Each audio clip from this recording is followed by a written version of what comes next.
रमेश कुछ दिनों से रात रात भर घर से गायब रहता था। उसके घर वाले काफी परेशान थे।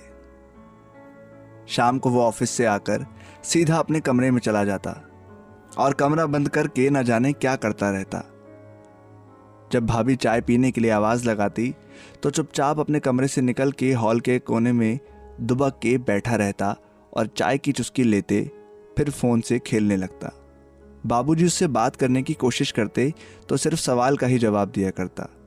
माँ जी के सवाल का भी बगैर कोई जवाब दिए टुकुर टुकुर वो उन्हें ताकता रहता। भाई बहन से बातें करना तो दूर, उन्हें आजकल देखता भी नहीं था। वैसे रमेश आदत से कम ही बोलता था। यही वजह थी कि किसी को इसमें कुछ भी असाधारण नहीं लगा, पर माँ की नज़रों से तो किसी का कुछ भी नहीं छिप सकता। रमेश का ऐसा अनूठा बर्ताव व गिरती सेहत देख माताजी किसी अनहोनी घटना से आशंकित रहने लगी।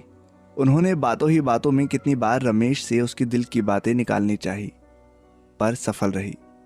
रमेश की शादी की बात भी चल रही थी। 2-1 जगह लड़की भी देखी गई, पर रमेश को बिल्कुल पसंद नहीं आई। अब रमेश की वजह से माताजी बेचैन रहने लगी और माताजी की बेचैनी की वजह से घर में सबकी परेशानी बढ़ गई और अंततः सबकी रजामंदी से रमेश की जन्मपत्री पंडित जी को दिखाई गई। रमेश का शनि संकट में चल रहा था।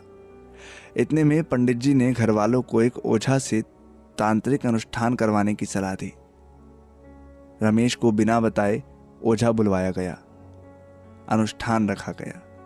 अनुष्ठान कर ओझा ने कहा कि लड़के पर प्रेतनी का साया है, उतारना होगा।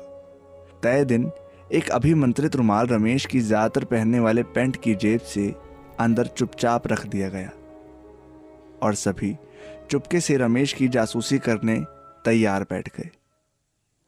पहले की तरह सामान्य रूप से रमेश घर आया, कमरे के अंदर घुस छिटकनी लगाया, कुछ देर अंदर बैठा रहा। भाभी ने चाय के लिए आवाज लगाई तो कमरे से निकल के हॉल के कोने में बैठ चाय पी ली। जब सभी टीवी देखने लगे तब वो बाहर निकल पड़ा। रमेश के 2 भाइयों और पिताजी पहले से ही तैयार बैठे हुए थे। अंधेरे में चुपचाप के पीछे पीछे निकल पड़े। घर से थोड़ी सी दूर में एक अस्पताल था। गांव वाले कहते थे कि उस अस्पताल के आसपास जवानी में मरी हुई औरतें चुड़ैल बनकर रात को निकलती हैं। चांदनी रात थी, चारों तरफ सन्नाटा पसरा हुआ था। बीच बीच में कुत्ते रोने की आवाज आ रही थी। कभी कभार उल्लू भी अपनी डरावनी आवाज से माहौल को डरावना बना रहे थे। थोड़ी सी दूर उस अस्पताल से होकर गुजरने वाली पगडंडी से रमेश धीरे धीरे जा रहा था। तभी अचानक कहीं से सिर से पांव तक सफेद कपड़े पहनी हुई एक युवती लगा की उड़ती हुई सी सामने आ जाती है। दोनों आमने सामने खड़े होकर कुछ बुदबुदाते हैं, फिर एक टीले में चढ़कर एक पत्थर पर दोनों बैठ जाते हैं और फिर दोनों हाथ पे हाथ धरे बातें करने लगते हैं। ये देखकर दोनों भाई घबरा जाते हैं, पर रमेश के पिताजी दोनों को हिम्मत बंधाते हुए टॉर्च लेकर रमेश और उस चुड़ैल के करीब पहुंचकर टॉर्च की तेज रोशनी दोनों पर डालते हैं। दोनों घबराकर उठ जाते हैं और डर के मारे कांपने लगते हैं।